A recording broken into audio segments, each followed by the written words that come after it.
welcome to the Traphouse podcast. Thanks for joining us. If you haven't already, please like, share, and subscribe on all social media platforms. And now a quick word about our sponsors. We have Duke Traps with us. Check out duketraps.com. They manufacture over 40 different models of cage traps, coil and long springs, and body gripping style traps, as well as one of my personal favorites, the powder-coated dog proofs. Check out duketraps.com. Need a place to sell your fur? Check out Groenwald Fur and Wool Company. Over 50 years in the fur business, the largest and most experienced direct receiver of wild fur in the world. Check out their website, gfwco.com. Top Lot Stretcher Company. They have all the fur processing tools you need to get the job done in the fur shed.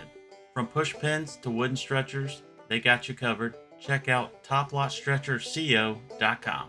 J3 Outdoors. They make American trapping products designed for maximum trapline efficiency with products like the Hags Bracket and Spring Clip, as well as the Universal Lock and Beaver Rod ends. Get the tools you need to get the job done. Find out more at j3o.com.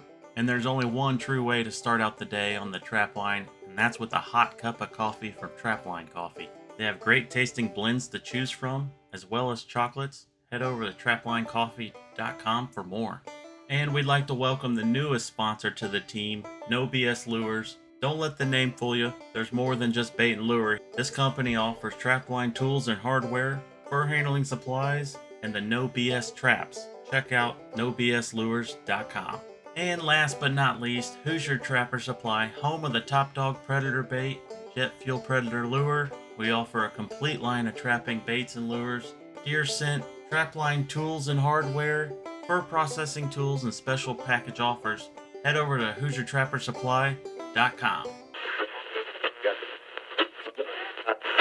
All right, welcome to the 100th.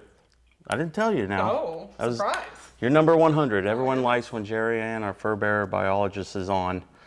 We get a lot of, feedback the times that you've been on, because, fill us with knowledge. That's very important. But yeah, episode 100. Thanks for everyone that's been tuning in, liking and sharing, subscribing, doing all that good stuff to help this channel grow. But yeah, so we figured 100 needed to be a big one, and we're talking about Indiana finally going to have its first Bobcat season. So we're thrilled to have you to kind of fill us in on what the public needs to know, more or less. So Thank you for having me here. One thing I want to interject really quick, and I've said it before when we've had you on there, a lot of the youth from out of state, this still kind of applies about how seasons come about. States vary, certainly, but so, if you live in outside of Indiana, a lot of this you probably still may find pretty interesting and how things take place. So anyways. Especially the guys that travel, Oh yeah, if you go out of go state to state like we do. So yeah. Anyway, where do we begin? Well, I'm going to lead off with a short apology. I'm getting over being sick, so my voice might be a little squeaky. Apology to your listeners. And I might have a couple small coughing fits, but I got plenty of water here. We can edit that out. It can be so edited edit out. the coughs. Yeah, You might need to if edit it gets some really coughs. bad. So, No problem.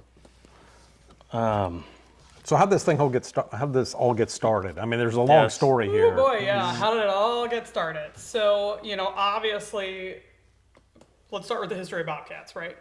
Well, do you want the deep history of Bobcats in Indiana or the shallow history of Bobcats in Indiana? Well, I mean, we can certainly go back to there was none, basically, and now in the 90s they started showing up. And I actually have been giving some Bobcat talks recently, and I've dug into like the records of Bobcats in Indiana a little bit. It was pretty interesting because some of the early people who chronicled the mammals of Indiana, there was this Walter Hahn back in like 1904, and he started out with what is now the Smithsonian, the National Museum, and then he had a year of funding from IU, and he finished up his funding with a state geologist, and he cataloged all the mammals of Indiana, and he has some pretty funny accounts of there was a catamount reported in Warwick County in 1898, but there have been none heard of since then, and there's occasional inflated stories about, lions that people are seeing, but they aren't clear if they're a dog or a circus lion or a bobcat, so I don't take those into account. And he had most of his records were late 1800s, and by kind of the early to mid 1900s, he didn't have a lot of bobcat records. The Mammals of Indiana was updated in the 40s by Lyon, And he found a couple into like the 1910s, like 1 or 2 records. But probably by the 40s is when we are thinking of them as kind of extirpated from Indiana. I mean, they exist elsewhere, but they weren't here in the state anymore. But we actually published in our Outdoor Indiana magazine that there were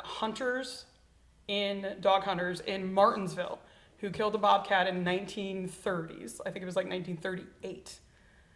And then there was the next one after that was a quail hunter shot a bobcat in Marion County. These are both kind of south central Indiana in 1970. And we don't have any records between there. There's actually a picture of the bobcat from the 30s that was published in Outdoor Indiana, and I have a scan of it, and it is a terrible picture. It's like the long one in the middle, we're pretty sure is the bobcat, but they posed with all their raccoons and stuff too. But so there's this big gap in this time period, right? So we got one in the 30s, we got one in 1970. And then when Mumford and Whitaker updated the Mammals of Indiana in the early 2000s, they had a map, and they had probably 20, 30 records kind of in the south central part of the state, but a couple spatterings up north. And then I end dramatically in that presentation with our current map of bobcat observations, and we now have bobcat observations in every county in the state. Mm-hmm. So it's kind of a conservation success story. We never reintroduced them, but pretty much by the early 1900s, we really probably didn't have any anymore. There might have been a few in some of the more remote forests, swamps, places like that, in southern Indiana, Martin County, around Crane, places that just didn't have a lot of access. But we largely did not have bobcats for probably 40, 50 years. And then in the 70s, we started seeing them come back from states that were doing well to the south of us, like Kentucky and Arkansas. And genetics match that. Even our northern Indiana bobcats have southern bobcat genetics. So they didn't come from Michigan. We don't have a lot of evidence that we've had any from Michigan. There might be a few now, especially as Michigan's been expanding and we've been expanding. But by and large, southern expansion into Indiana, and then they filled in southern Indiana, and they've been expanding kind of up the west side of the state into northern Indiana. Mm-hmm. And now we're starting to get a few records in east central Indiana. So that's the history of the bobcat in Indiana. The history of a season is probably from when we first started getting bobcats back, people are like, are we gonna have a season on them? But the real first push from the agency was back in, I think the process started in 2015 or 16. It was in progress when I got here in 2017 to initiate a bobcat season. And so that final decision we got in 2018. So it was a multi-year, it was like 3 years they were going through the rule process, getting public comments. And during that process, the comments were largely opposed to the season that the Natural Resources Commission was getting. It was pretty dramatic. It was something like 1,200 comments opposed and 150 comments in favor. There was a big disparity. That was that 2018 to 2019? The 2018 period. Withdrawn in 2019. And it was withdrawn, I think it was withdrawn in middle 2018. Okay. Something like that. And they also had a very fair criticism that at the time we were proposing a quota, but we did not actually have a population model to base that quota on. We had started work with Purdue University to work on a population model, but at 2018, it was not ready. So we were saying we were going to set a quota, but what were we basing that on? So it did not move forward in 2018. And then in 2024, the legislature actually passed a bill that mandated the DNR to have rules in place for a bobcat season by July of 25. So this year, as we're recording, if you're listening to it right away. And then that started our rule process to create the season that is going to be implemented for this fall. So it's our first regulated bobcat season in Indiana history.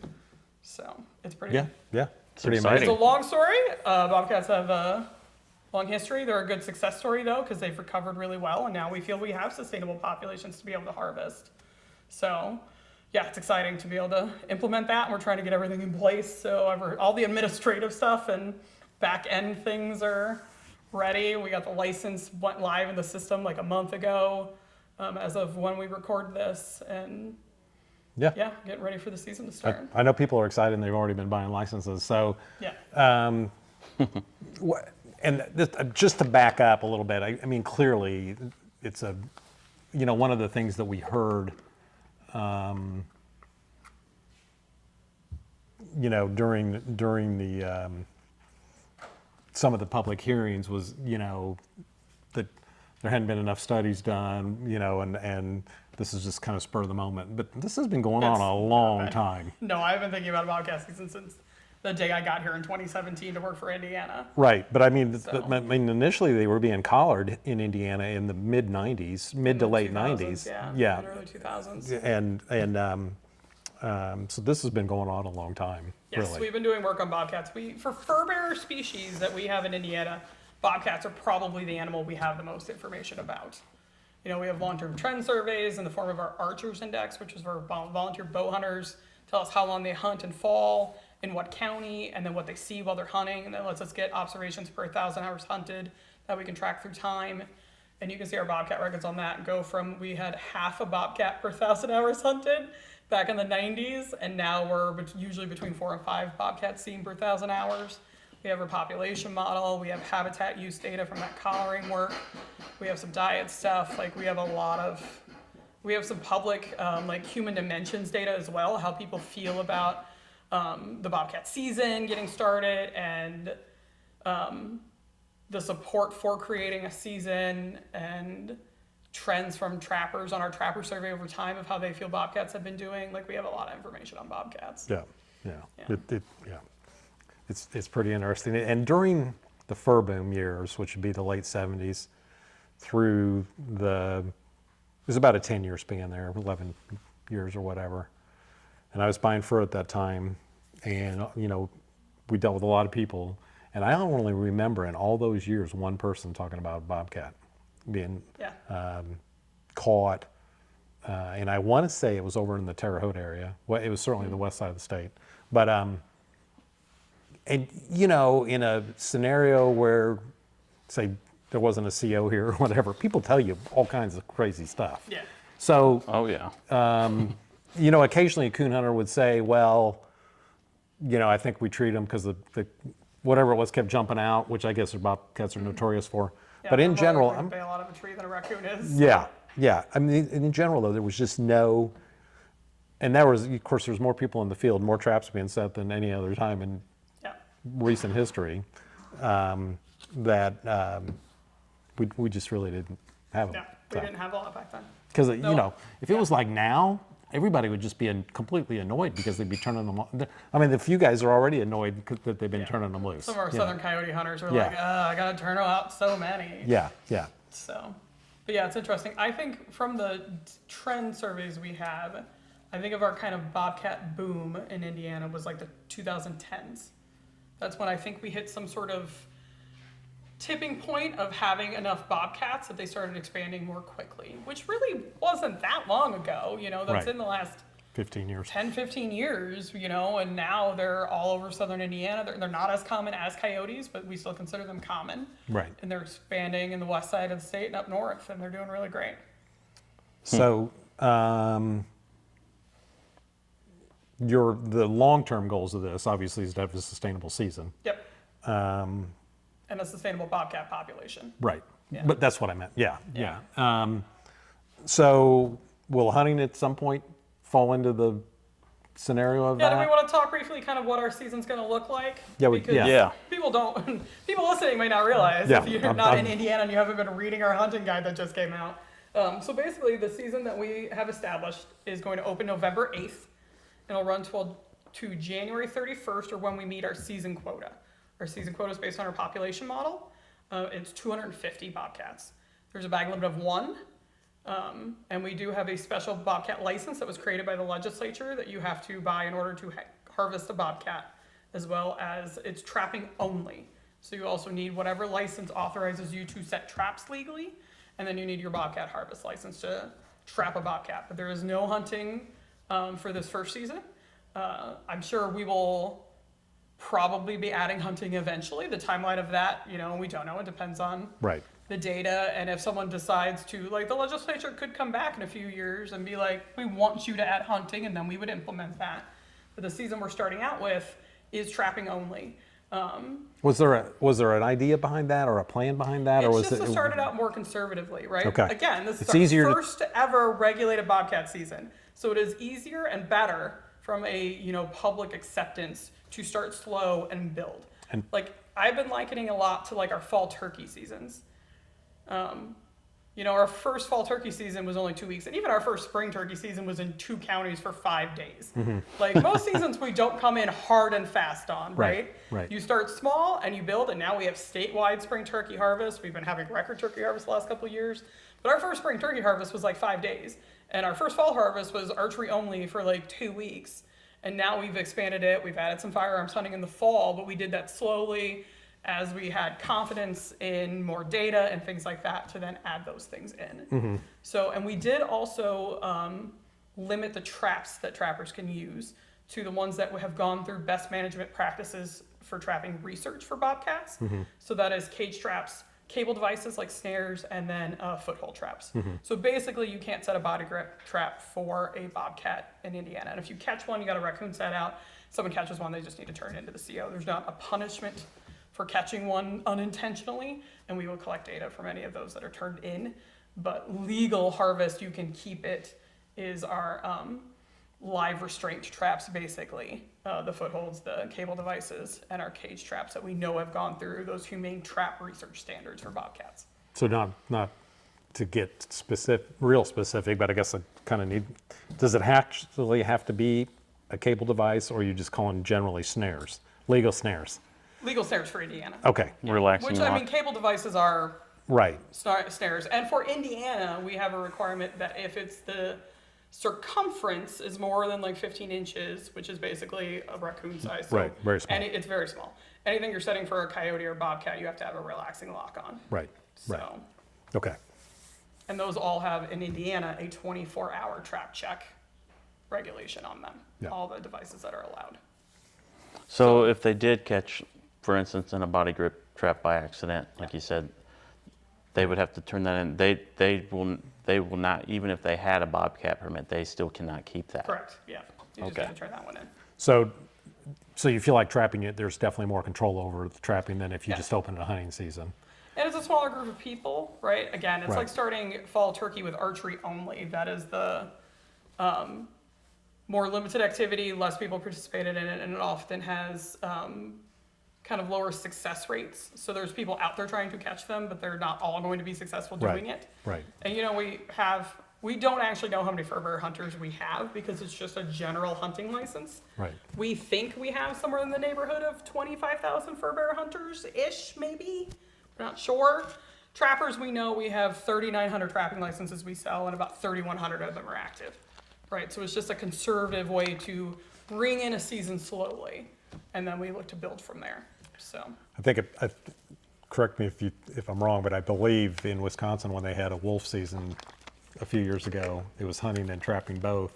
And basically by the time the trappers got their traps set, the hunters had the quota filled and went way over because it was just so fast. And of course, those opposed were like, oh, you guys went crazy and you're You killing all the mass wolves. slaughtered wolves. Yeah, well, I Yeah, think was the the public answer to perception. that, I think the answer to that was there's more wolves than probably what they thought.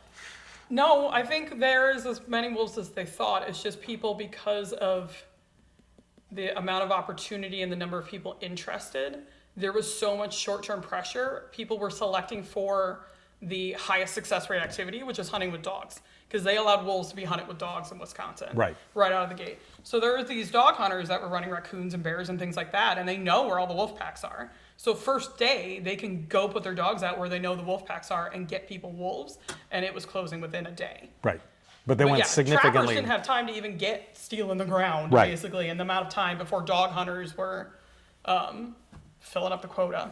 But it was so fast that it significantly exceeded the quota, correct? Yeah, they wound up going way over what they were trying to target. Right. Because the logistics of closing the season, you know, you need to give people notice, and then it's like there's a 1 day grace period, and by then they would. Because Right. the quotas were low, you know, again, it was supposed to be their first couple years of regulated wolf seasons, but there was so much opportunity and so many activities allowed. They were closing so fast, they were going over their quotas, and it really led to some people having a bad taste in their mouth afterwards, you know, Right. so. Right. While we're talking about the quota, we have a quota of 250. The season's over when the quota's met. Yep. So these guys obviously have to check the quota every day and see where it's at. Yep. And I'm assuming if it's like 245 today, you could still leave your traps set specifically for a bobcat, or you can still, but at the next day it could easily hit 260 with what is caught, but then it's over. Yeah. So you have a grace period. There's actually not much of a grace period. With otters, there's like a 48-hour grace period. If you catch an otter within 2 days of the season closing, you can keep it. That's not true for bobcats. So bobcats caught the same day the season closes can be kept, but the next day they would have to be turned in. Right. We have it set up in our license system where people will be getting emails as we're approaching the season closure. So anyone who has a license that would be appropriate for Okay. bobcat harvest, whether that's a lifetime trapping license, the youth hunt trap, or the bobcat license, they'll be getting emails at 200, 225, and then they'll get an email when the season closes, as well as it being available on our bobcat season website. That way we're hopefully communicating well as we're getting close, so people know and should get an email when it closes so they can go get their traps, and if they have bobcat specific traps out, get those pulled and things like that. So Right. we're hoping the communication, that's what we have in place for otters, and it seems to work really well. Right. We honestly don't go that much over our otter. The couple years we've closed our otter harvest, I don't think we've ever gone more than like 15 over our quota, our season quota. Right. Just because people know it's coming and they're prepared for that and things like that. So Right. But I guess but if it's a 245 and it goes to 260 and the season's over that day, then that's that over those Yeah. 10 over, those guys are okay. yes, Yeah, absolutely. Yeah. Okay. Yeah, and any other bobcats caught that day are still Right. But the next able to be day, kept. But the next day, not so much. most of the traps are going to be live restraint traps, so you should just be able to let them go the next day, right? Right. But if you have one that something happened and it is dead, then you just need to turn it in. Yeah. So Okay. How We about, should mention too, not, these numbers and the quota and everything, but it's also in select counties. yes, there's 40 counties, mostly southern Indiana. Basically, it makes like a swoop, and it's based on suitable bobcat habitat and where we have a lot of observations of bobcats. So there's 40 southern counties and a couple west central counties, kind of going up to Park County, which is our big covered bridge county. So if you want to come travel to Indiana for the first bobcat season, you can go somewhere like Park County and see some beautiful covered bridges at the that's same right. time. That's right. Yeah. That's right. But yeah, so basically mostly southern, a few west central counties, but 40 counties, so yeah. So how about roadkills? Roadkill is actually not a legal method of take. Okay. So you cannot pick up a roadkill and count it toward your bobcat harvest permit. There is, however, a separate roadkill salvage permit that you can get for bobcats. Okay. But for that, you don't get a CITES tag. That permit is your legal proof of possession and allow you to get it tanned and things like that. But you don't check it in. Like the other thing with our bobcat season is we have something called check-in game where you report your harvest. Otters are already in the system, so are deer and turkey. Deer and turkey have 48 hours because we're not tracking toward a quota. But with the season quota for otters and bobcats, you have 24 hours after you've caught an animal to check it in online. And that's how we track our progress toward our quota. So it doesn't get checked into that system. It doesn't count toward that harvest bag limit, but there is a separate bobcat roadkill permit people can get issued, typically from conservation officers, sometimes local law enforcement, some of our properties, or our district wildlife biologists can all issue those permits for people. Okay. So, but that is not a legal harvest method. And that's like outside the quota, Yeah, so. that's separate. right. It won't count toward So I mean, the harvest technically, quota or anything like that. yeah, technically, if the quota's met and somebody picks Finds a up a roadkill in January and the quota was shut down 6 weeks prior, they can still Doesn't get the matter, permit. just get your roadkill permit and you okay. can keep that bobcat. Okay. Yeah. Okay. So you could end up with more than one cat a season. Yeah, If you're good at Technically. finding, if Potentially. you're good at finding good condition roadkill, yes. I gotta tell you, most of the roadkills I drive by, there's guts everywhere, and yeah. Yeah. you don't want Not them, worth the so- salvage. But yes. We're gonna back up just a little bit and look at your overall big picture. Yeah, so now that we've kind of talked about what Indiana season is going to look like, I thought it might be interesting for your listeners and your viewers, for anyone on YouTube, to kind of talk through, like, as a biologist, what are the things that I think about leading up to a season, and then what are some of the processes we have to follow to implement a season for the first time. And I think I told you before we started filming, I thought we would probably need to start with the public trust model. A review of the public trust model for wildlife management. Just because that is the main context that all of our regulations really run through. The reason we set up regulations the processes we have for setting seasons and regulations all come through the framework of the public trust model. But I feel like it's something people might hear occasionally, but don't really know what it means or why it's important and why it like influences most of the things I do. So obviously early North America, we had a lot of indigenous and First Nations people who were here. They had strong ties to native wildlife. They were managing them. They had cultural and spiritual connections to them. So North America has just a long history of wildlife management going back to indigenous times for thousands of years. But when European settlers came over, they were mostly coming from systems where the king owned the wildlife. So they did not really have strong connections to wildlife.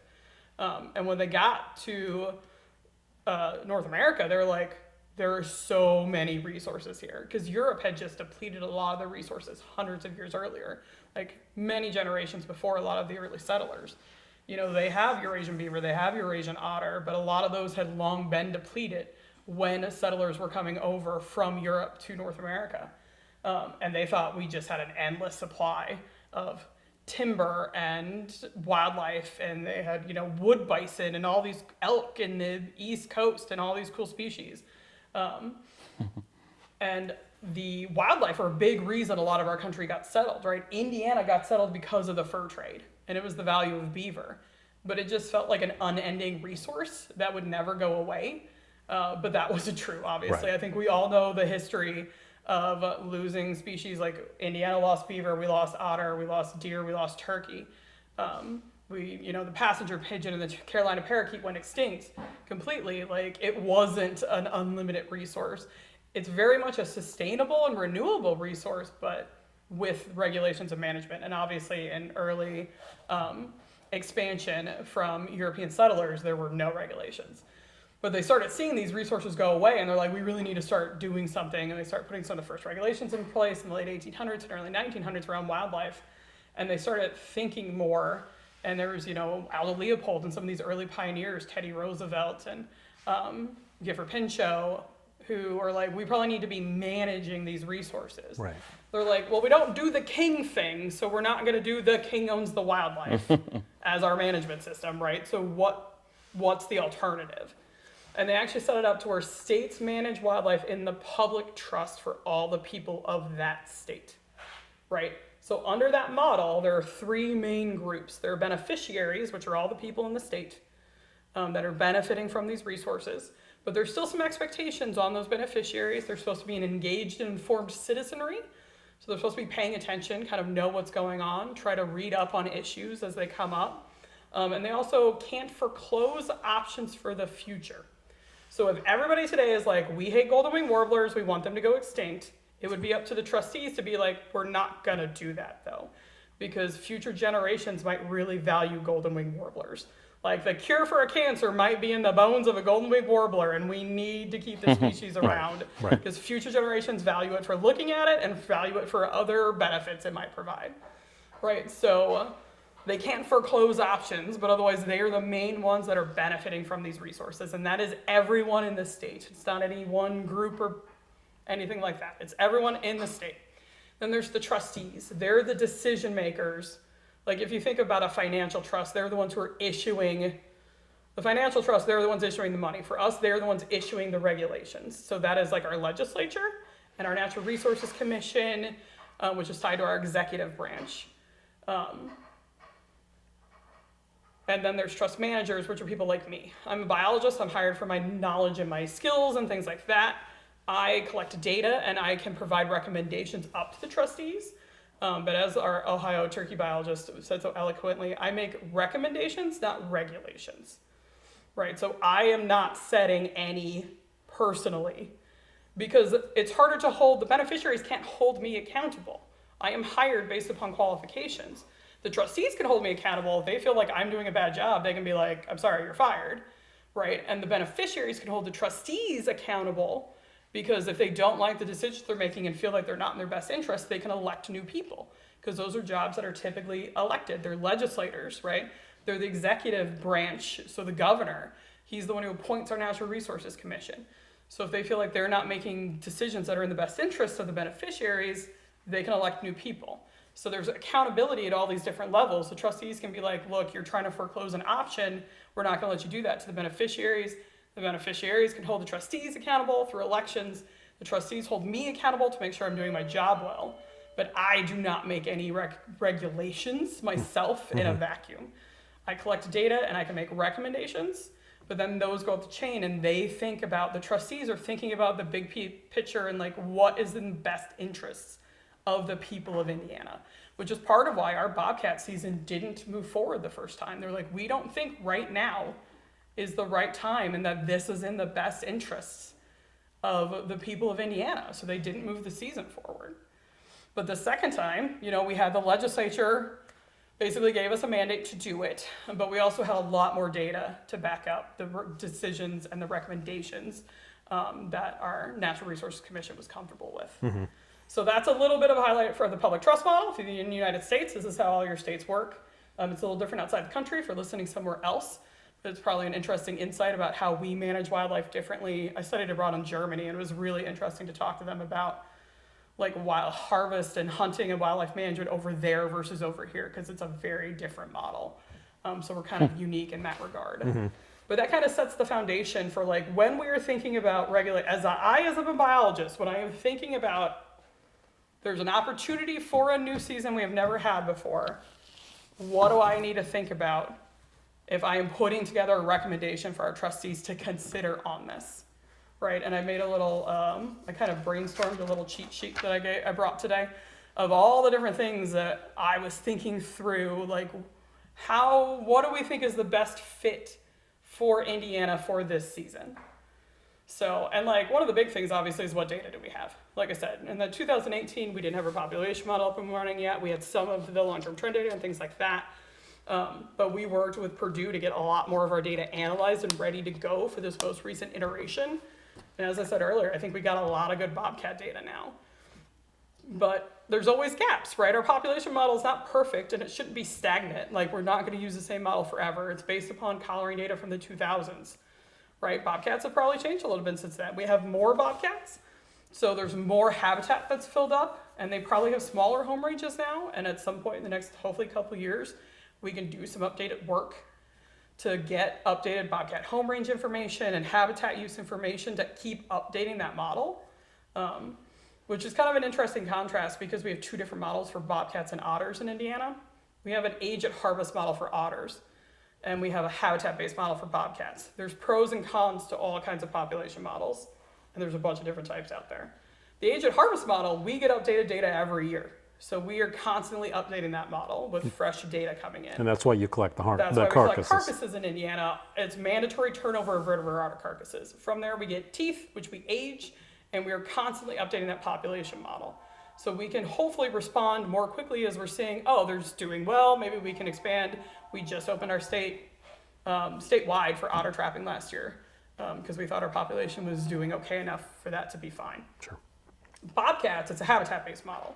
Habitat does not change that much, right? So it's based upon home range size and habitat. The habitat's not going to fluctuate a lot, but to update that model, we have to do updated collaring work to get updated home range sizes, right? So that's a lot more intensive. It's a lot more expensive. It's not going to happen as often. But you don't have to turn in your Bobcat carcass if you're in Indiana. Because we don't need that age data because we have a habitat-based model. So we have two different population models and they both have pros and cons.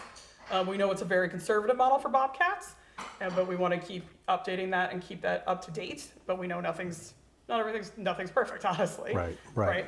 But it's the best data we have, and we're very confident this will lead us to a sustainable season that also balances, because again, we're managing for everyone. There are people who like to view Bobcats, people like to photograph Bobcats, they get really excited when they're on their trail camera. That's a valid way to want to interact with Bobcats too, and we don't want to have that opportunity lessened because we have a season. Right. So we're trying to balance things, and that's actually our mission statement of our division. I like to bring up our mission statement a lot for the Division of Fish and Wildlife because it's enriching the quality of life for present and future generations by balancing the benefits of Indiana's fish, wildlife, and habitats. And I really like that mission. And it's something that I try to do in my day-to-day job is making sure we're trying to do that public trust model, thinking about everyone and not just any one group, but like how do we try to find balance So we think this season will hopefully be sustainable long term. We'll be able to keep building on it, but it's not gonna like send our bobcats into a tailspin decline where suddenly people don't get to view them anymore. Right, and that's a good answer for the people that say, well, I'm not a hunter or a trapper, but I still like to see a bobcat. So, Yeah. I mean, that, Yeah. that's just a good, Yeah, we care just a about good that answer. too. Yeah, We want this resource available for everyone who wants to interact with it in some way. right. But I think, on the other side of that is they're pretty elusive. And it's Yeah. not like you're just going to go walk around in the woods and potentially see one. Probably very not. often. No. Guy sitting in a tree stand, that's being Quietly still, hunting, yeah. he's most likely to see one actually. Yeah. So, versus really, even a trapper, we're going to see him in a trap, and just running around in the wild. Yeah, probably not. Yeah, Very we rare. don't. Yeah, we just There don't. was even a story a trapper told me the other day. They were in a different state at the time, obviously, because it was our season's not open, but I forget where they were. But it was a bobcat on a drag, and they couldn't find it, and they thought it had run really taken off. Was 10 feet from him the whole time, Just laying and flat. it was just laying there in the brush, and he Yeah. couldn't see it because Yeah. the camouflage is so good. We've had that happen more than once. So yeah, which we've So, documented. But people So get yeah, so excited to see them on their trail cameras. Yeah. Yeah. And occasionally, like there was a big Potato Creek State Park a couple years ago. There was one that was like hanging out by a pond in the daytime, and people were getting to photograph it and stuff, and people just got so excited about it. Yeah. And I agree. It's very They're very neat cool. animals. And I mean this is beyond my imagination. When I was even 30 years ago, I would have never thought we'd have a bobcat season in Yeah. Indiana. It's just pretty crazy. So Yeah, and like I said, I think it's part of a great success story of bobcats. yeah.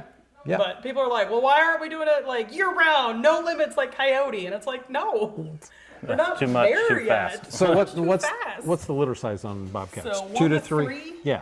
It's pretty typical. Sometimes we have some that have 4. But yeah, 1 to 3, they have a lot lower reproductive capacity. They're solitary. Coyotes are group animals. So there's just always going to be more coyotes than bobcats just because of like their structure, social structure, right? But And, he's doing well. And bobcats don't have that wariness that a coyote does. I mean, they're No, they're just a cat. Yeah, I mean You they're have just pet cats. yeah, they're just like your They're a cat. they're on their agenda. Yeah.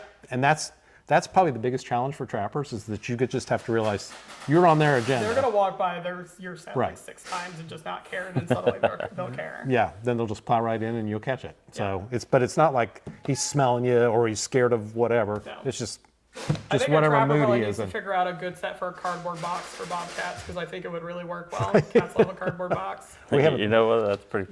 You just gotta Pretty figure out funny. the right way to get the trap with the cardboard box set up. But I think cats just love sitting in a box. Yeah, So. that's where our cat at home, we've got all this fancy towers and stuff for him, and he likes that stuff. But if you put a cardboard box on, he's going to be in that box. cardboard box. Yeah. Yeah, that's just the way it is. So yeah, I that's- mean, even in zoos, they put them out for like lions and leopards and all kinds of cats, and cats just want to sit in a box. I don't know why. Really? Yeah, they just love sitting in boxes. so there's this thing that they use for coyotes. They call it a tire set, like an old tire set. Yeah, it's an entire set. So we could just call the bobcat the box set, box set. cardboard box set. I like it. Somebody needs to figure one out. So I think it would work. Yeah, Let's try it. But I get that call sometimes from public. They're like, we saw a bobcat, but didn't run away. And I was like, have you met a cat? They're not, even if they want to leave, they don't want you to think they want to leave. right. So they're Yeah. less likely to run like a coyote will. They're going to saunter with a lot of Yeah. attitude away from you. Yeah, yeah. Rather than run. Try not to draw too much attention to themselves Yeah. as they're. Whereas a coyote will be like moseying turn away. tail and boom, they're gone. Yeah, I think I don't know, out of all the out-of-state trips that we've taken, I think we've only had 2 bobcats that we've seen like run across the road while we're driving through. I think national it forest or actually we might something. be at 3 or 4, but yeah, Really? and it was more. I can think of when we 2. were in Arkansas, and we always used to go like right after Christmas, and we noticed that, and then we started going later in January and into February. We actually started, and we'd see him then. Yeah. That was, and we'd catch more, and I think it was just because of breeding season and traveling season's more, kicking and in, we yeah. would catch a bigger toms, and that's when we started occasionally seeing them. Yeah, So, that is true. but Same time of year. Yeah. but as far as like in Texas, I don't think we've ever seen one just running around wild. So. Yeah. Well, you mentioned all the different things that has to take place and whatnot. We mentioned that you have to have an additional Are you calling it a permit or a tag? It's a license. It's a license. Yeah. Okay. What's the price of that? $15. $15. Okay. So I'm sure people that were kind of asking, feeds how into much? the next thing I think that's on the list is what authority, like if I'm thinking about establishing a season and what recommendations I would be making, and it varies a little bit by state, but like what do you actually have the authority to do? Because there's generally, in Indiana at least, and for quite a few states, the agency's authority is provided by the legislature. And a lot of times that was a long time ago. It was in like the 30s or 40s. They gave the authority for things like seasons and quotas and bag limits. They gave that authority to the state agency. But not everything is under the authority of the state agency. And the license is a really good example of that. In Indiana, we have some flexibility to make permits for certain things that we have authority for, like wildlife rehabilitation, nuisance wildlife control operators, aquatic vegetation permits. We can set up rules around them and issue them, but licenses and stamps can only be created by the legislature. Okay. So, and the same thing, similarly with trapping, the legislature established that you need written permission to set a snare on private land. That is not something we can change through our rule process. That was set by the legislature. But licenses and stamps are a really good example of that. So we have a separate Bobcat license because the legislature established a second Bobcat license, a separate Bobcat license. You know, because people have been asking me, it's like, well, we don't have a separate thing for otters. It's like, they could have made an otter stamp or an otter license, but they didn't at the time. But I think it will be a net benefit for Indiana that we have a separate Bobcat license long term, because there just is more scrutiny on Bobcat harvest. Mm-hmm. Like if you think nationally across the United States, a lot of the most challenged harvests are cats and bears, right? If you are from Florida, you know about the bear season stuff down there, New Jersey bear season stuff. Maine has had a couple attempts to limit their bear season. And out west, there's a lot of mountain lion stuff. You know, there was the Colorado Bobcat mountain lion lynx bill that went to ballot initiative. You know, California's been rolling back their Bobcat seasons. It's often cats and bears that have the most scrutiny around harvest on them as species. And wolves. And wolves. Yeah, where we have wolves. That gets tied up in a lot of ESA stuff that some of the other ones don't get tied up in, but absolutely, wolves are on there too. What's the ESA stand for? Endangered Species Act. Right. Yeah, So absolutely. we It need gets to tied up clarify in that, yeah. More complications because of the Endangered Species Act and things like that. Grizzly bears too are another bear that gets tied up in some of the Endangered Species Act, but still has a lot of scrutiny on it in that bear category. But I foresee us long-term managing bobcats more like what we think of as the specialized harvest species, like turkey and deer. Whereas really with river otters, our long-term goal is for them to be treated the same as beaver, right? We want them to have the same seasons. We will eventually, hopefully, go away with our season quota. Hopefully someday we even get to the point where we're comfortable not having a bag limit, right? And they are just... You just go catch them if you want You to. go catch them just like you would a beaver. You know, that's what we're trying to get to. I don't think it is very likely we will ever manage bobcats through harvest like we do coyotes, where it's just unlimited year-round on private land in Indiana, like long seasons. Which states do have that? Some states do have that, right? It depends on the state. But with the way our society is moving and things like that, I don't think Indiana, if we had established that, if we had bobcats 50 years ago, and that's what our season's always been, like, we might see challenges to it, but we would probably still be able to maintain that for a while. But because we're just bringing in a season now, because we didn't really have bobcats 50 years ago. Right. I don't think we're ever going to be like Texas or one of those states where it is year-round harvest. But that is some of the things that varies on the states, what regulations you've had in place, what your state values. Because again, each state's managing for its people. Right? So what does your people value and what do they want and what do they think is the right decisions with some of these species really matters when an agency is thinking about their regulations. But bringing in a season is different than managing an existing season. So, but yeah, it varies a lot with what states have the authority to do. Like there's, you know, in North Carolina, they can't set fox trapping laws, the agency can't, because I think it was like the 70s. The legislature took that authority away, right? So if a county wants a fox trapping season, they have to pass like a county resolution, and that has to be ratified by the General Assembly. So fox trapping seasons in North Carolina are very patchy, and it's county specific, And it's county-specific regulations of what you're allowed to do and what the season is and all that stuff. Because the agency does not have that authority. That's really messy. It's very messy. And some states are like that, and it's often for certain specific things that it's kind of complicated like that. And it, you know, a lot of times that happened a long time ago when at this point, and people are like, was this like this? And we're like, oh, we're not really sure, but this is what it is. It's the way it was always done. And I know, shout out to the North Carolina Trappers Association, they've been trying to get something more consistent, give that authority back to the state agency, but it's, you know, a hard process when you have to go through legislation to do that and stuff like that. So we're fairly fortunate in Indiana. We have authority for most things around season dates and tools that we allow and things like that. Like if we want to add a new caliber for turkey, we can do that through a regulation. And there's only a few things like the licenses and stamps and the written permission for snares that are in legislation, but a lot of the other things we have the authority to set through our Natural Resources Commission to make those ultimate decisions. Yeah. So that can vary a little bit by states and how they're structured and what their governing body looks like and what authority the legislature's given them and all that stuff. But Yeah. This is crazy. Yeah. it's a lot of stuff. We're only on bullet point 2, I think, of my list of what I had to think about when I was thinking about a season.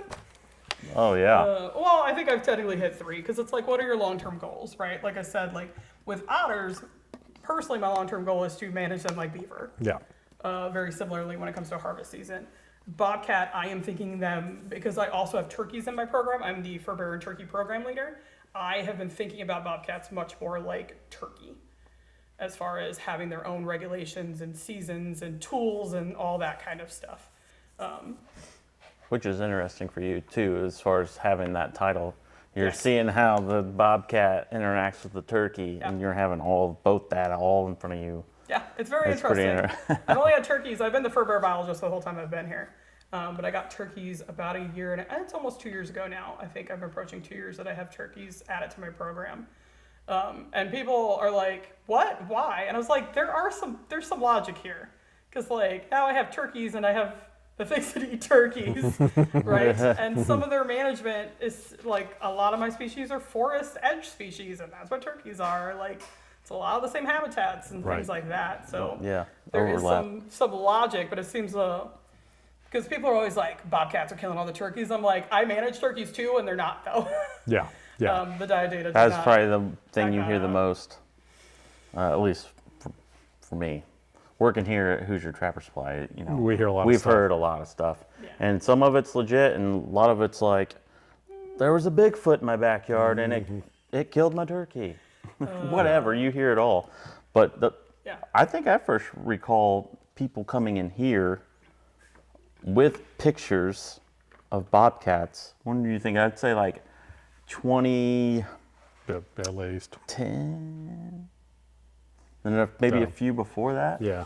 2010. Yeah, that checks 08. I remember in 08, like something, and some of it I didn't really believe. But once you got like a legit picture, and I know what a bobcat looks like, you know, and wasn't a house cat, and you know, it's just crazy, because you know, when I came into this early 2000s, I didn't know what to expect. I was just getting new. Charlie, you know, turned my life around basically.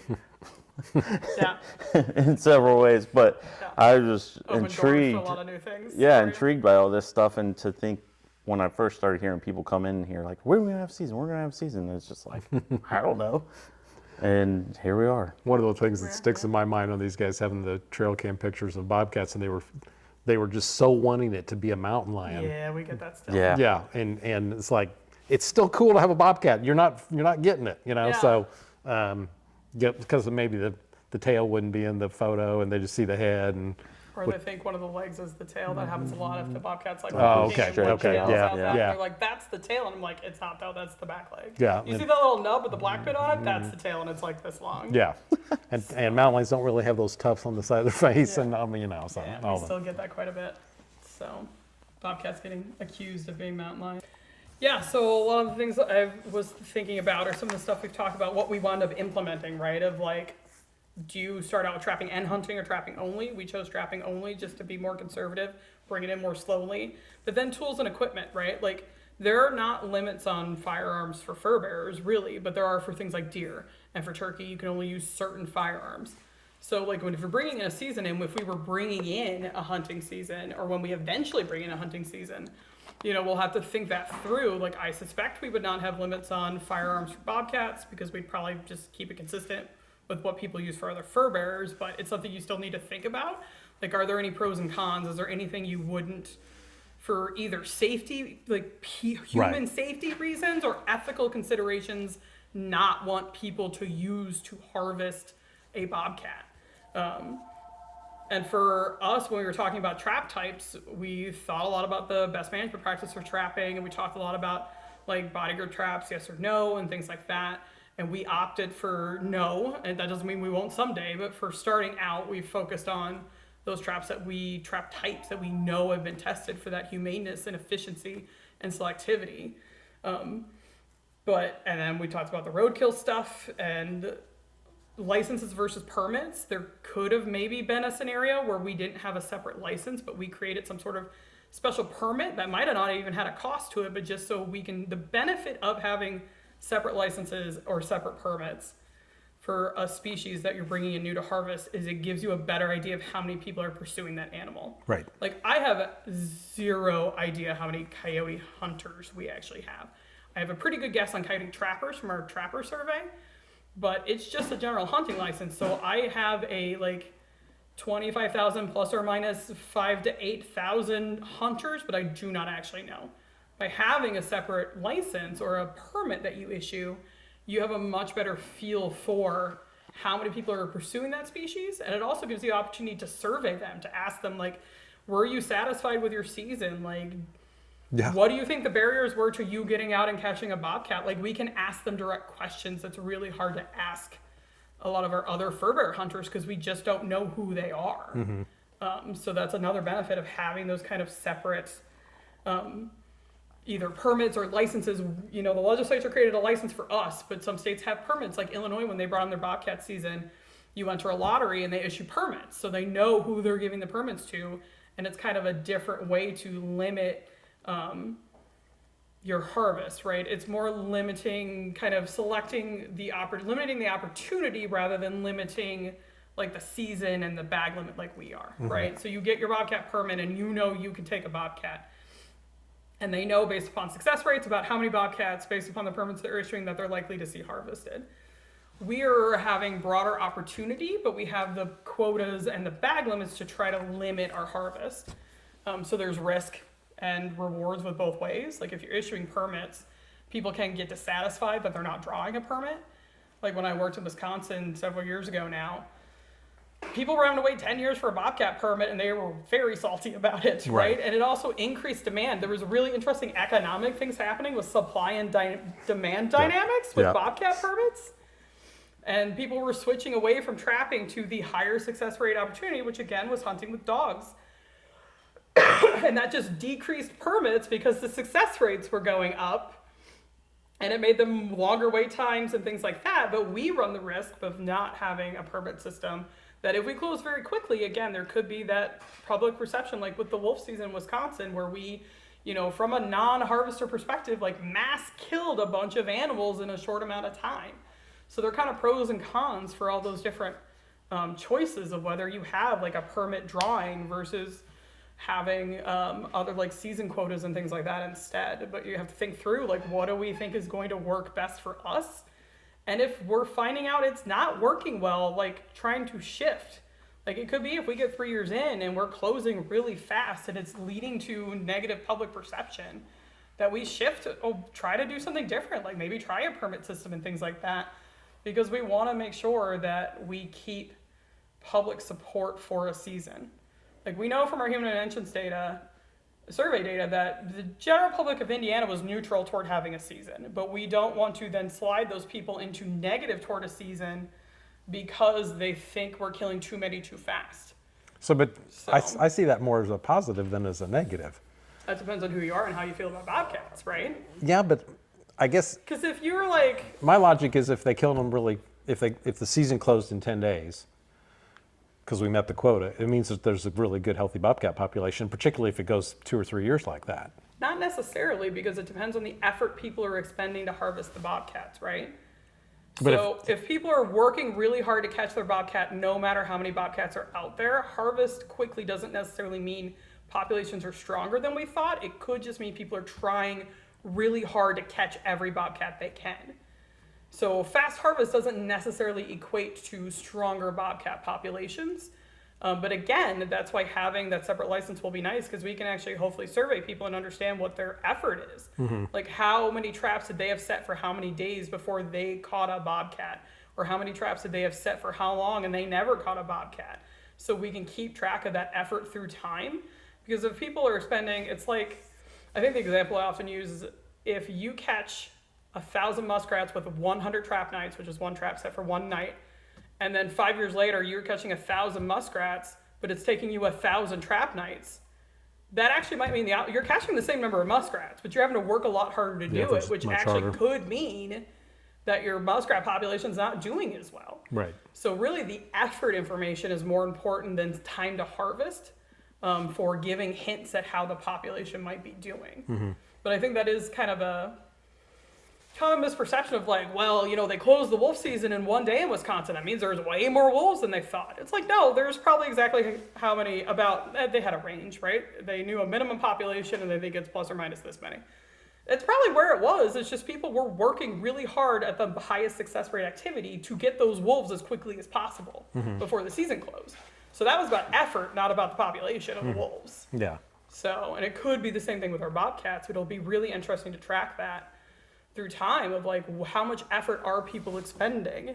Because like, yeah, if they set one trap for one night and they're catching a bobcat, like, yeah, bobcats are probably doing okay if they're able to catch them that quickly again, especially as we talked about cat behavior earlier, right? Cats are often going to walk up your set 5 times and be like, I don't care about you. Right. So like if they're putting very little effort in to catch bobcats and our season's closing early, that could be a good sign, but that effort data is really important for us to help engage that. So. Yeah. Interesting. But if you don't know anything about hunting and trapping and someone, you know, you tell some, like if someone's like, yeah, we killed 400 white rhinos in 3 days, like, would that feel like a good thing? Like they're an endangered species in Africa. Like, do we want people killing that many that quickly? Now, wait a minute. We heard about white rhinos at the Bobcat hearing a few years ago at Mountain State Park. So what? Yeah. So but it really depends on your personal context around the species, right? Because there are still people who have never seen a bobcat and they think our bobcats are still endangered. We have really good data that says they're not, but that doesn't mean that their opinion isn't that we do not have enough bobcats. And if we tell someone like that, yeah, we killed 250 bobcats in a week, they're probably not going to think that's a good thing. Right. Right? Because they don't think we have that many bobcats anyway. And some of that's, you know, just like a lack of knowledge about our data. But, you know, people have very strong opinions on stuff like this. And it's almost impossible to change people's opinions on stuff like this just because of how our human psychology works. So. And I guess to back that up, this public perception is, fortunately or unfortunately, dictates ultimately decisions made by the state. Again, yeah, because we're managing for everyone. Right. So. And if there's this concept, I think we've talked about this a couple years ago, social license to operate. Right? And that is like, people are comfortable with coal mining because we value what we get from the coal that we mine. And we know there are trade-offs to that. But as a society, we're like, yeah, we want this coal, so coal mining, A-okay.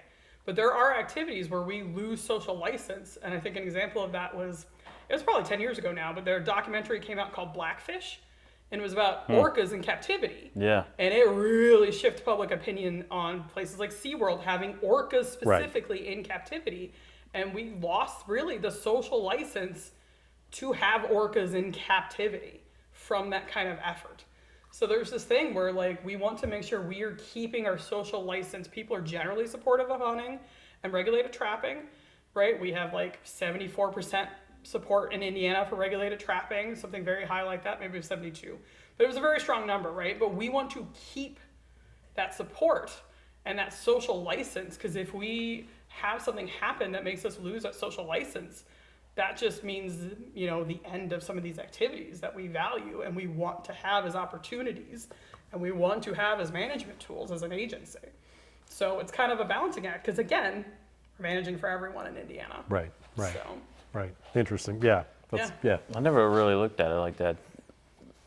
I get, even too, like I get like, okay, someone that, like you mentioned, that doesn't know anything as far as hunting or trapping, and they have that kind of or thoughts about, harvesting.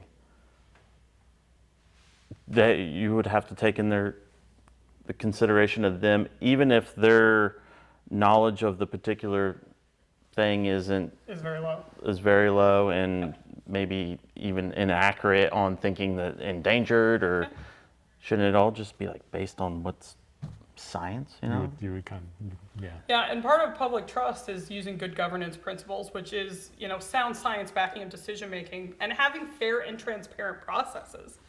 But again, if we're trying to manage for all the people of Indiana, and there are some people who just never engage with or care about wildlife, but really, if you have some connections to wildlife at all, you probably have opinions on things. And even if you just see a news story of like, Indiana's proposed this thing, based upon your connections with wildlife, you will form an opinion about that.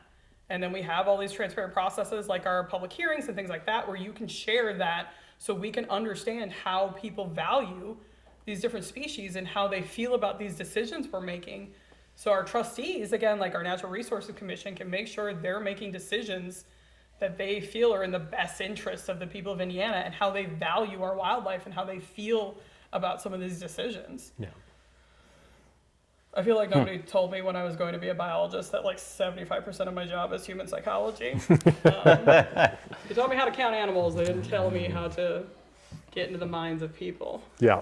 Yeah. And all the. So if you're budding a biologist out there, human psychology classes are helpful, trust me. Yeah, and the politics of everything and just the whole, this whole. And a lot of that can just complicate. understanding. Yeah. I can't just do my job. Well, this is my job, that's part of, right? My job is thinking about how we're managing these species for everyone. That's part of my job. Like, again, that's why I really like our mission statement. My job is not just to, I really value regulated harvest, hunting, and trapping. But I have to think about that in balance with other ways people value wildlife. And that's why we've been doing some cool economics research lately. We've been doing some cool human dimensions and social surveys lately to try to understand those ways that people value these animals so we can be better decision makers. Yeah. Because we are trying to weigh all of that. And I want regulated harvest to be part of that whenever possible and sustainable. But I got to think about everybody else too. Yeah. So. So what else do we need to know? CITES. Yeah, let's talk about CITES. Oh, yes. Yeah, I've talked about CITES for a little bit. Bobcats are a CITES species. CITES is the Convention on the International Trade of Endangered Species. It is an international treaty that the U.S., as of this recording, is signed on to. They did ratify the treaty. I think it's due to be re-ratified here in the next few months. So has something going to have changed by the time this gets released? We don't know. But as of now, we've signed on to CITES. And CITES basically is an international agreement to regulate wildlife that we're concerned about either becoming threatened or endangered, right? Otters and bobcats and black bears and American alligators and ginseng are all examples of CITES species. Really for Indiana, the two that we deal with the most. We deal a little bit with ginseng on the plant side, but bobcats and river otters are the big two. So we have a program in place that's run through the Fish and Wildlife Service where the states get authority to issue CITES tags. And we can give them to harvesters, and they can attach that. We attach that to their pelts, and that is their proof that that animal was illegally harvested in North American river otter or a North American bobcat that then allows it to go into the international fur trade. Because they're look-alike species. Our North American river otter is actually the only otter species that is of least concern. A lot of the other ones are either threatened, endangered, or concerned to becoming threatened. And otters, they all just kind of look brown like an otter. So it's really hard to tell their fur apart. Like the marine otter in South America and the Asian small-clawed otter, like they just all look like otters, like what you picture a brown otter to look like. So those tags are really important as we're sending these international markets, which is where most of our fur goes, is internationally. And if we weren't part of that treaty and didn't have that program, our otter and bobcat market would probably fall through the floor just because there's not enough U.S. demand for it and would be really hard to export them. So it's a really good program, but it's also a program that comes with extra steps for the harvester, right? So if you catch an otter or you catch a bobcat, in Indiana, you have to then come register it in person to get your CITES tag. And we get a little bit of information from you, like your check-in game number and some of that kind of stuff. And for otters, you turn in the carcass to us because of that population model we talked about. With bobcats, you just need to separate the pelt from the carcass, bring the pelt in, we'll put a CITES tag on it, and you're good to go. We don't need the carcass for bobcats.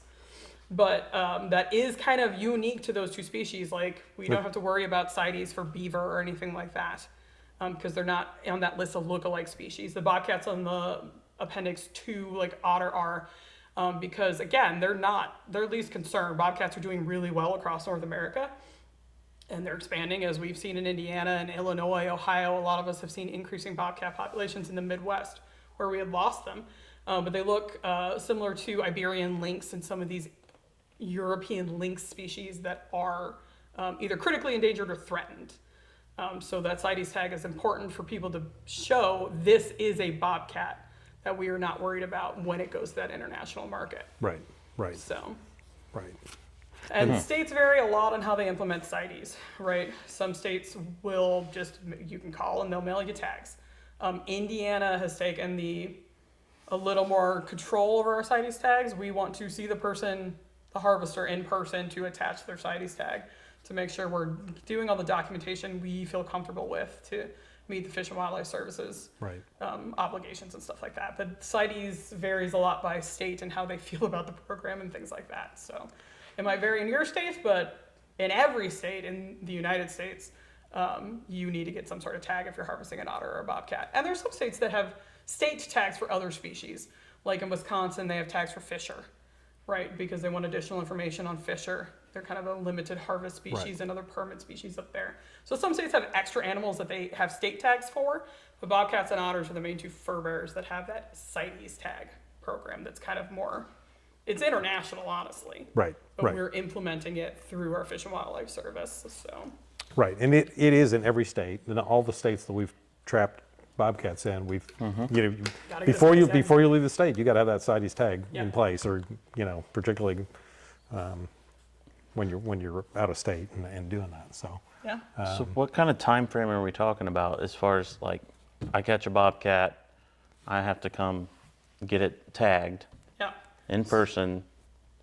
Yeah, so the rule is 15 days after the month of harvest. So if you harvest a bobcat December 31st, you have until January 15th to come get it tagged. If you harvest it December 1st, you also have until January 15th to come get it tagged. So it's 15 days after the end of the month in which you harvest it. Oh, okay. Oh, of the month, a particular the month. Okay, I was thinking, So what if you about catch the a season? bobcat on November 9th, you're probably, if you're putting traps in the ground, you're going to put them in the ground November 8th when our season opens. You catch your bobcat on the 9th, you have until December 15th to come register that in person. But that's to get the CITES tag, but you have to check it in online. Yes, but you have to check it into our check-in game program within 24 hours. That's how we track the progress to the quota. So there's kind of two steps there. There's the check-in game, which again, if you trap otters already, you're very used to using, or you hunt turkey or deer, it's the same system. Check it in online within 24 hours, bring it in person to get CITES tagged 15 days after the month of harvest. Which that check-in on a daily basis, well, if you catch one, is based on the quota of 250. That's So how we track our progress toward that 250, is you checking that in. Right, Yeah. and just to reiterate, that's very important that anybody wants to keep a bobcat, they have to keep an eye on that quota count.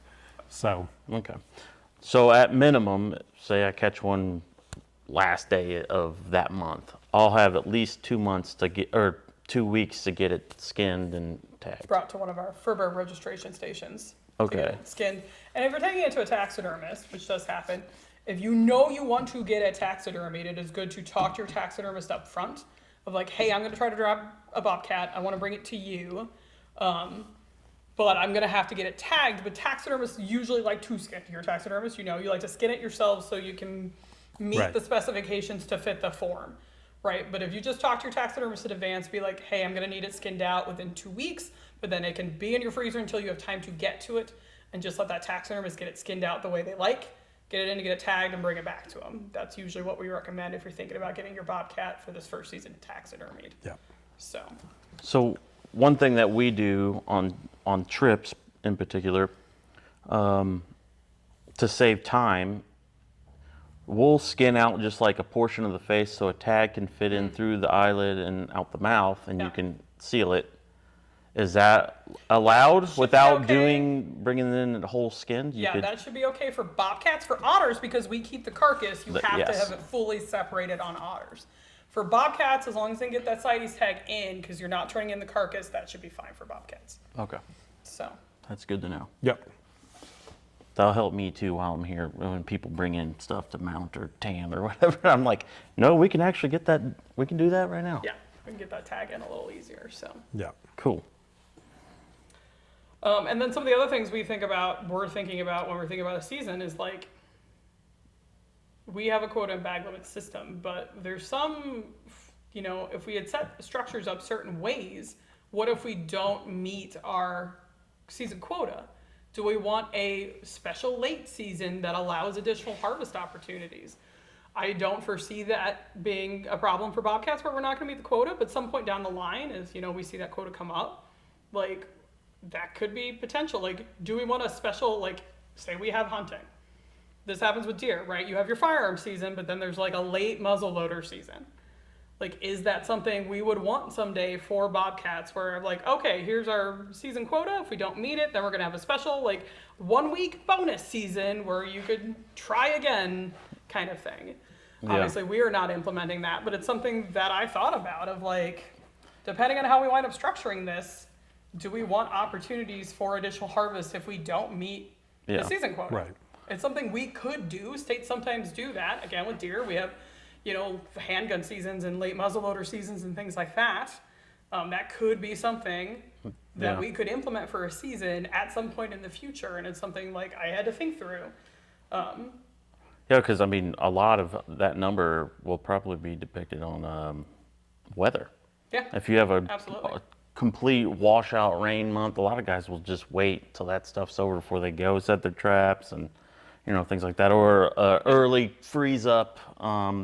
December can get pretty brutal sometimes. Other times there's not even It's snow on mild and Christmas. fine. Right. In Right. November, it can be hard because with deer firearm season stuff, a lot of guys can't even get access to the properties Right. they trap until after deer firearm season is over. Which And aligns then if with we get an early freeze up in December and the ground's not really great for setting foothold traps, a lot of that can change the harvest and stuff like that. Right. So, right. and obviously for our season, we didn't implement anything like that for now, but it's something I was thinking about, like, what are all the various combinations of like season structures and things like that we could do? Because like with fall turkey, we have archery comes in October 1st, and then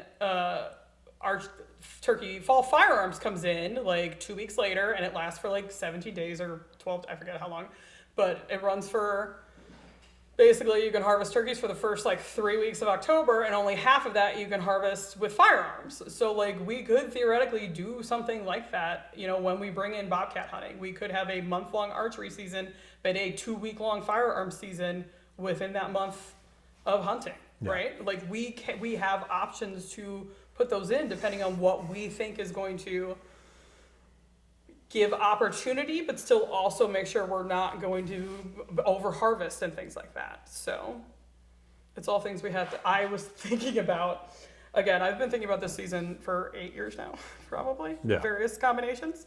So, and then we had for otters a Trapper Ed requirement. If you're younger than 10, you have to pass a Trapper Ed course. So there was the talk of, should we do the same thing with bobcats?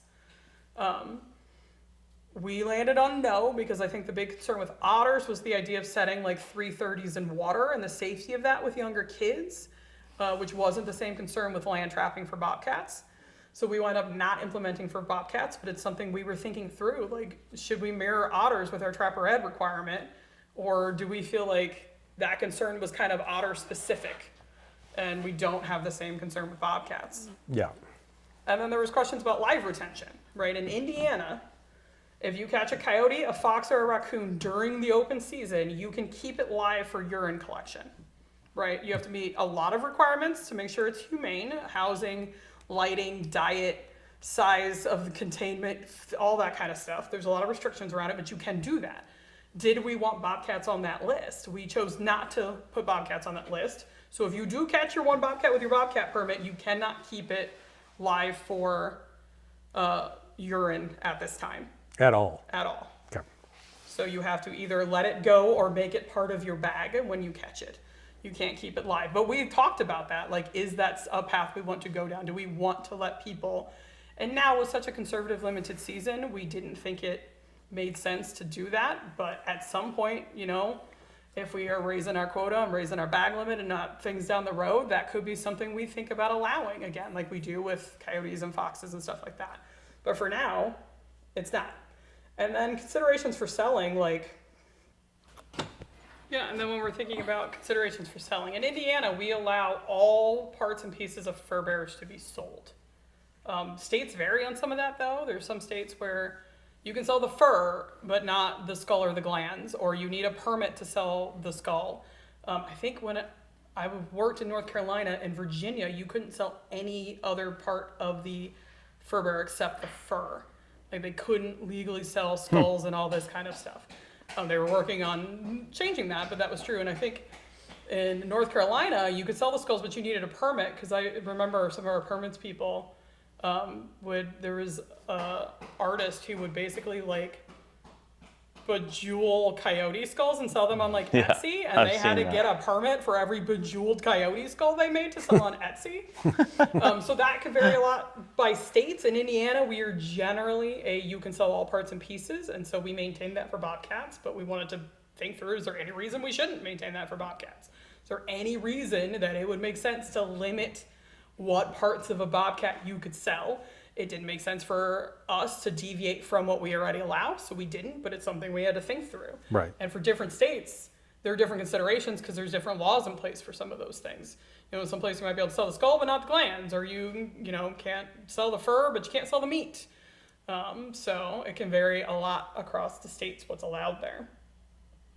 And then we also had to think about a couple of the adjacent rules, like we talked about the roadkill permit.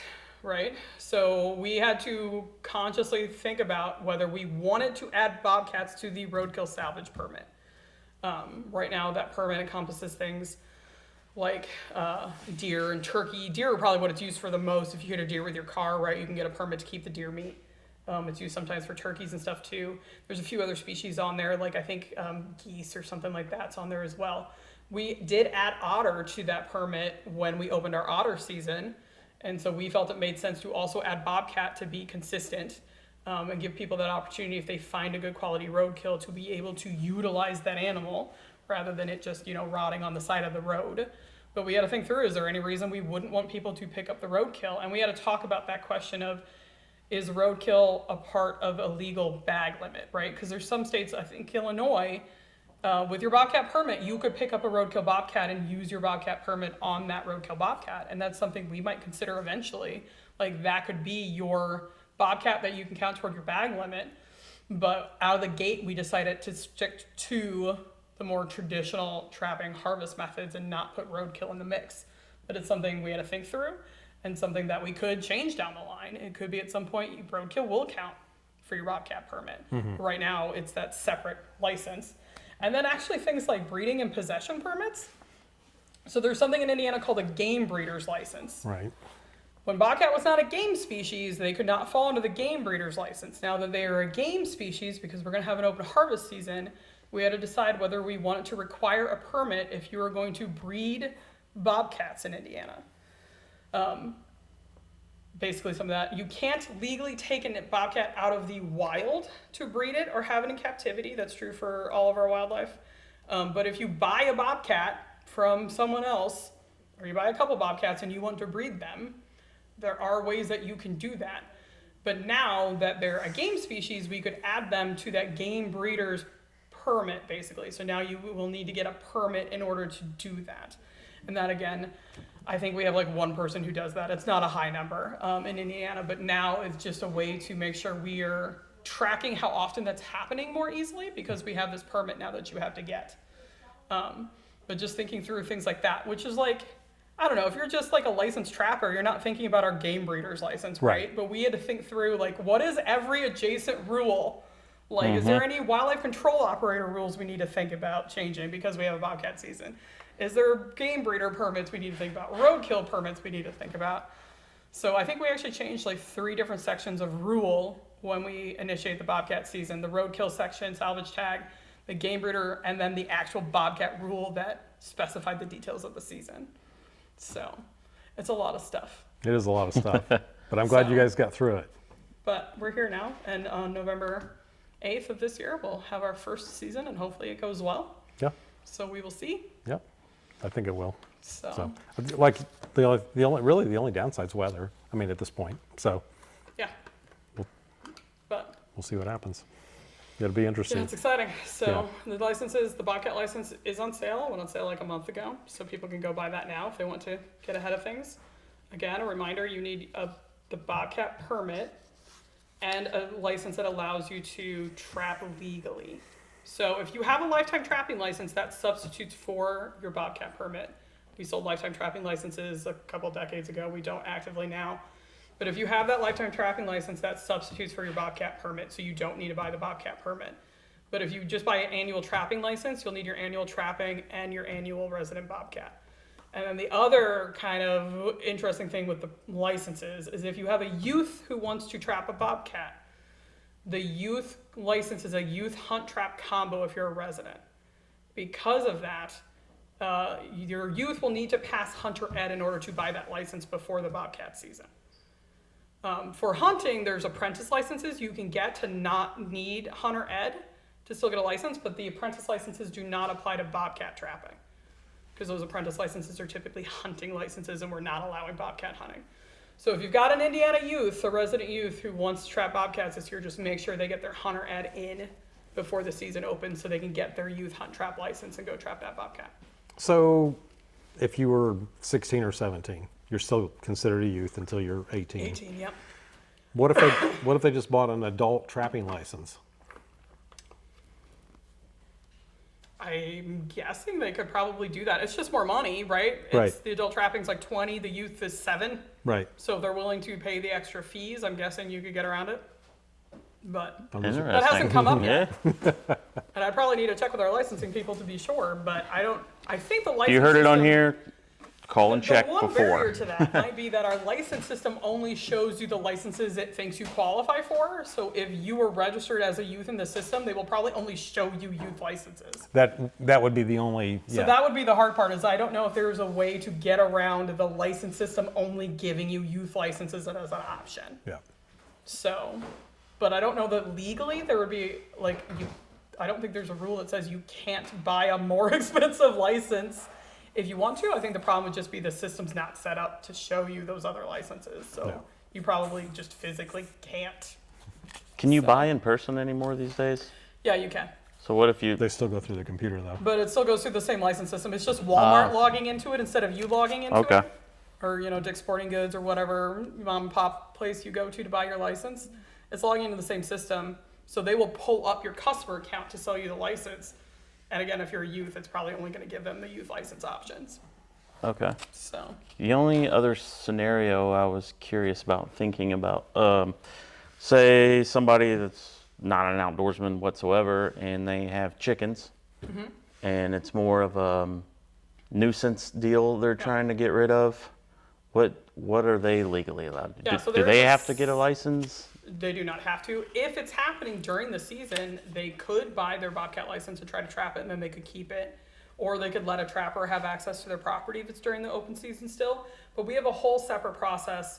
It's called a nuisance wildlife control permit that you can get if you have bobcats causing damage. And chickens and ducks are the most common bobcat damage we get. I think we issue, usually it's like 20 to 25 bobcat nuisance permits every year. I think our big year was 2 years ago. We issued like 37. So we don't issue a ton of them, and not all of them result in a bobcat being trapped. But that does happen every year. Ducks and chickens are the most common.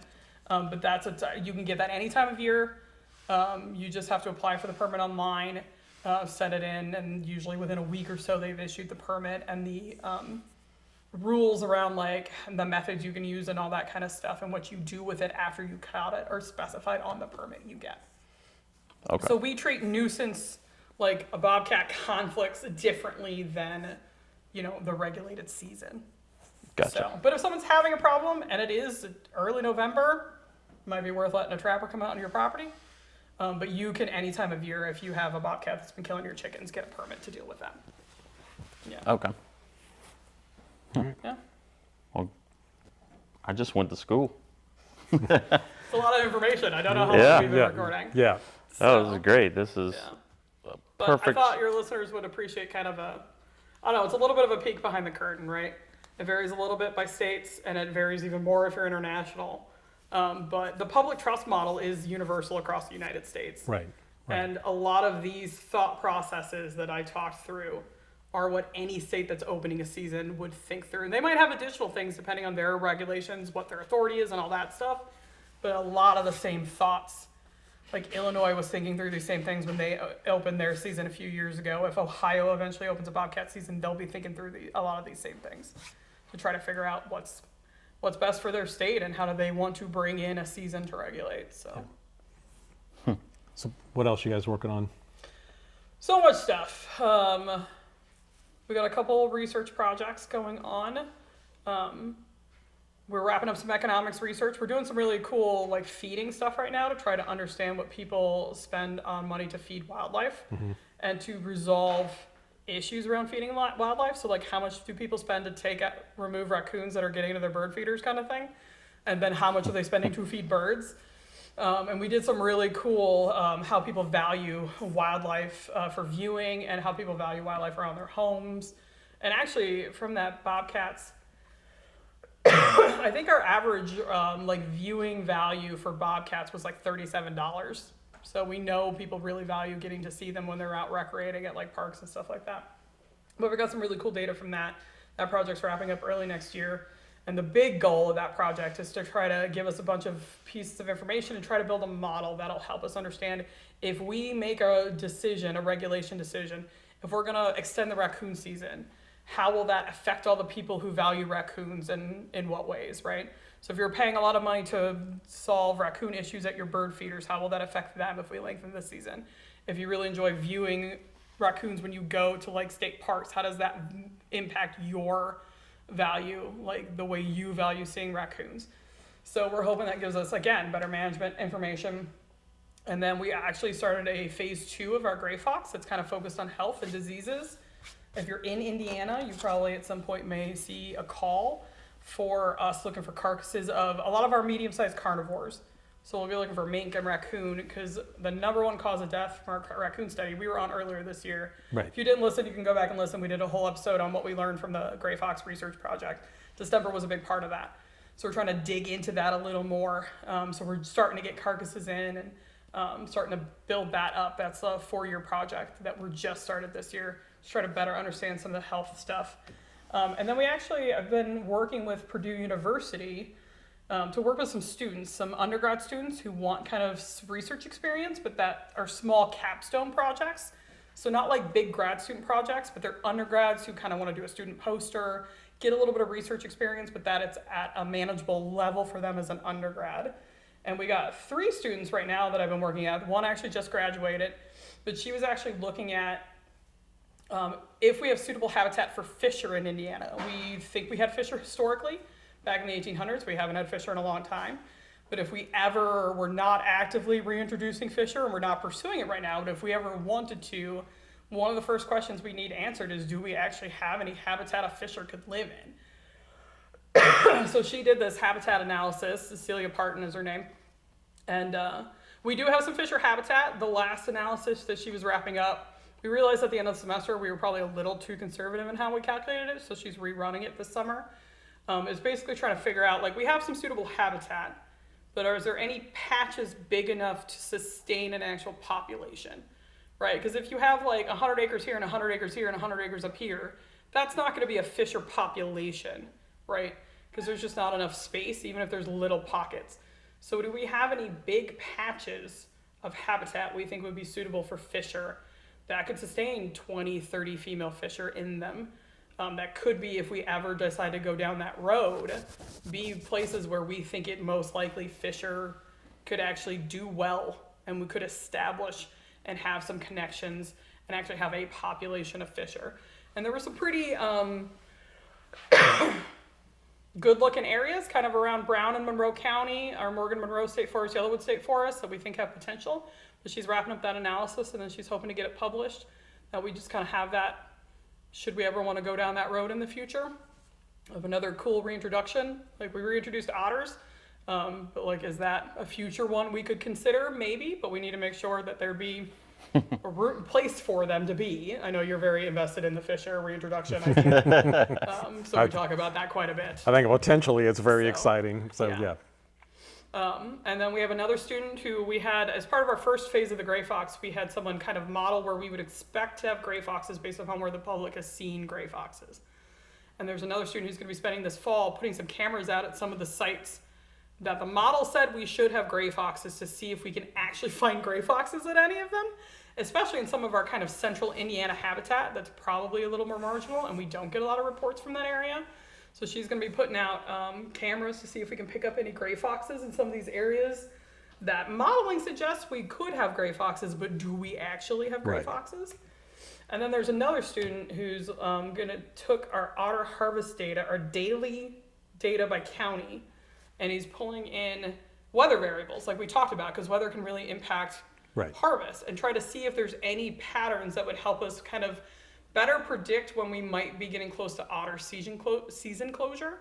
So like, if we have like 3 inches of snow, then we see harvest drop off, right? Or if we get a warm snap in January, then our harvest picks up.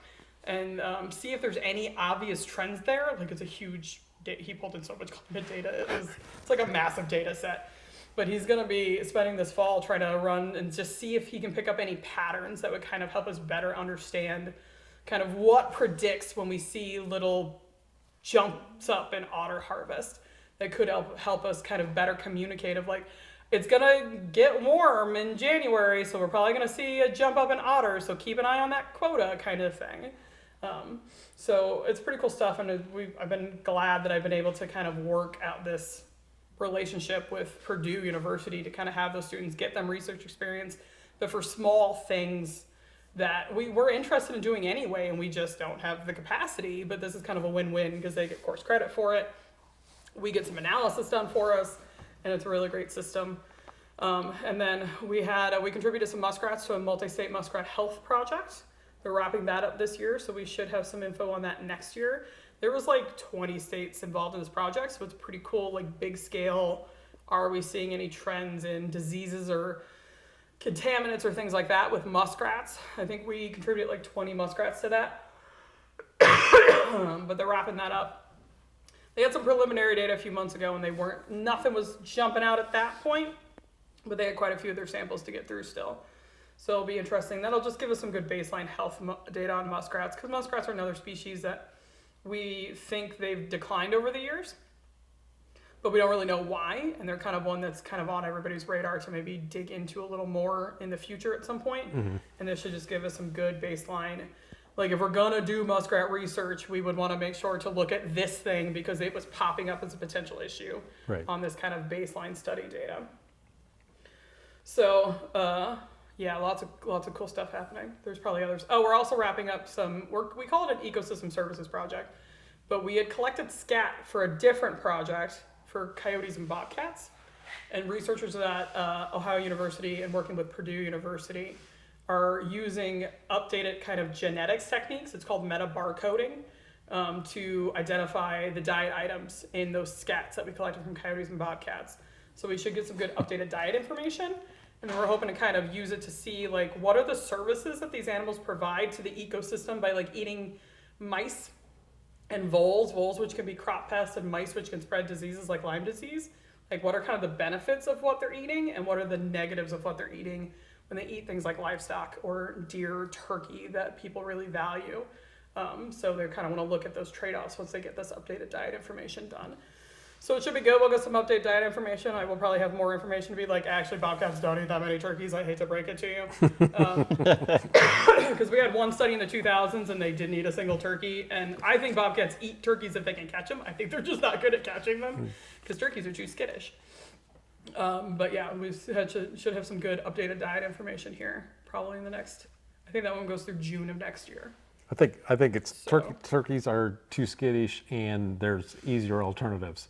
You know, it's just kind of what it comes down to. A lot of voles. From some of the prelim data they were showing us, it's vole city for bobcats. They Yeah. love a vole. Yeah. Yeah. They're in voles all day, every day. Yeah. Occasional rabbit, but they love a vole. So It's funny, a lot of the deer hunters that come in here, and I don't know if you guys have seen this on the actual survey, but the deer hunters will come in here, and the squirrels, a lot of times they see bobcats chasing squirrels, or even a squirrel in the bobcat's mouth. yeah, I feel like if I get photos of a bobcat and it's carrying something in its mouth, it always seems to be a squirrel.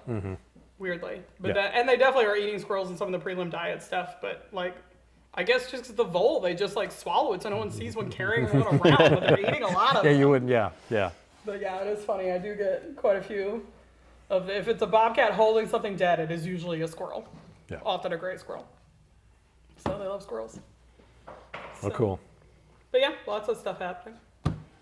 We're very fortunate. Yeah, no kidding. Yeah. We're getting to do some research and stuff like that. So Well, Indiana's very fortunate to have you. And Thank you. while we wrap this up, I want to remind everybody, the ISTA, Indiana State Trappers Association, will have their convention coming up 19th and 20th. of 19th and September. 20th, which you will be there. I will be there. Yep. Right. And then the Chapter 7B Fur Takers rendezvous will be here at Hoosier Trapper the 26th and 27th, and you'll have We'll be here an on Saturday. you'll have an associate here on Yeah. Friday. My research biologist Annie will be here on Friday, and I'll Right. be here on Saturday. Right. So Geriann will be available at both of those events to Yeah. answer questions. If you're from Indiana or in a nearby state, come over and visit us. You can Yeah. talk to me in person. Yeah. So Yeah. Yeah, make sure you come to the rendezvous. We're celebrating 50 years of the Fall Rendezvous. in Indiana. Yeah, Mhm. for For- the for- 7B. For Yeah. the particular For 7B, chapter, that's Chapter awesome. 7B here at Hoosier Trapper Supply. So Yeah. Yeah. 2 days, music, food, raffles, Yeah. Kids- demos, kids games. games, Yeah. you name it. And Indiana's hosting the NTA next July. That's right. So there's a lot happening in Indiana with good trappers conventions coming up. Right. And I we plan to be at the NTA as well. So, good. We talked about, and we will talk about, of course, at the ISTA and then the Fur Takers, they will mention that they need volunteers for the convention because it's quite a task to yeah, if take you're in that on. Indiana or Western Ohio, Yeah.